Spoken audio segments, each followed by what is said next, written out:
Okay, this is the very first aftermarket part that I've purchased for my Jeep JL. It is a fuel door, and I saw some of them in the lot and it looked really nice, so I thought I'd purchase one of those. This is a genuine Mopar part, so it's for the JL, the 2018 and 2019 Jeep Wrangler. So let's see what comes in the box. I ordered this from Amazon. I could have ordered it directly from Mopar, but it was a little bit cheaper than I was seeing on the Mopar sites on Amazon. Okay, so got some instructions. Required tools, 10mm socket. I've got to take the light out. Jeez. Okay. Alright, well, I'll show that in a little bit. Let's just look at the actual part. Nothing else in the box. So this is it.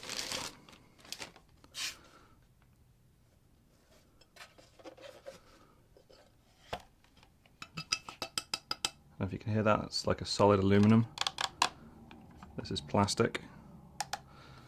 So this basically replaces the whole assembly that is currently on the Jeep. So I have my parts, my instructions and my tools laid out. I have a 5/8 ratchet and a 10mm socket. I also have a plastic pry tool for removing interior trim without damaging it too much. First step is to remove the piece of access trim from behind the taillight. Try to poke it around, just kind of pry it up a little bit, and then pa-chow, out it comes. And hidden behind here is a white, like nylon bolt. So I try to be careful, I didn't want to mar it up, just very gentle pressure, just using my fingertips. And it is apparently the longest, finest threaded bolt that has ever been created.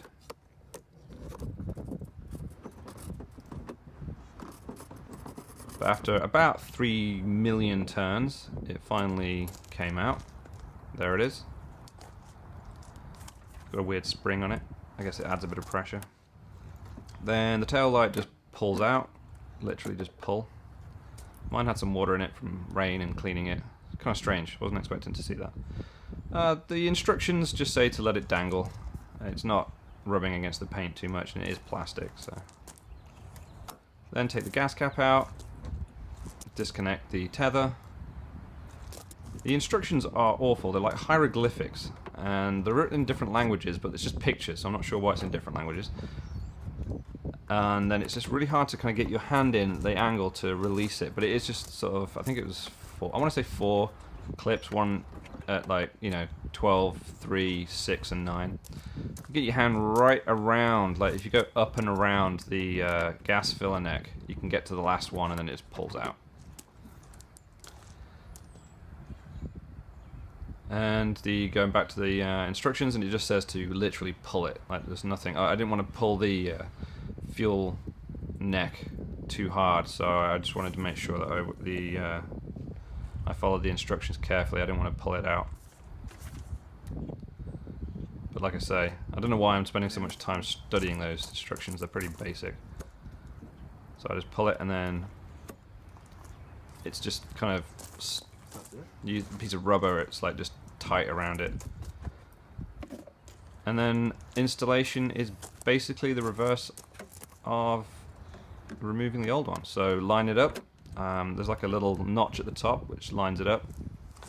Push it in on the clips. Just going back just to make sure there was no steps I missed to get it aligned on the actual filler neck. And it just says no, push it on. So push it in, it clicks in place. Everything feels good. So I put the gas cap tether back into the new hole. There was a guy reviewing it on Amazon, said that it didn't come with somewhere for the tether. It does. So unless they change the design, or I don't know. And then tighten it back up and boom, look at that. Looks so much better. And then, like I say, installation's same as reverse. It just says, it's like a picture of an eyeball and a line, so I think it just says make sure it's flat. It's kind of weird. It does say in the instructions to make sure you don't, I guess, nip the wiring harness, but it's so far away from the metal I don't understand how it could. Put that incredibly weird bolt back in, and it says to tighten it down to 18 pounds-feet. Sorry, 18 inch-pounds. And I've got a weird little tool to do that. You might have a... just do it by feel. I just didn't want to over-tighten it, because like I say, it's like a nylon bolt. This is I think it's called a deflection torque, whatever. I got my stupid head in the way, but it basically bends and it shows you the amount. Put the clip back on, and that's it. Job done. I think it looks a lot better than just the gas cap sitting there on the side. Nice. Thanks for watching.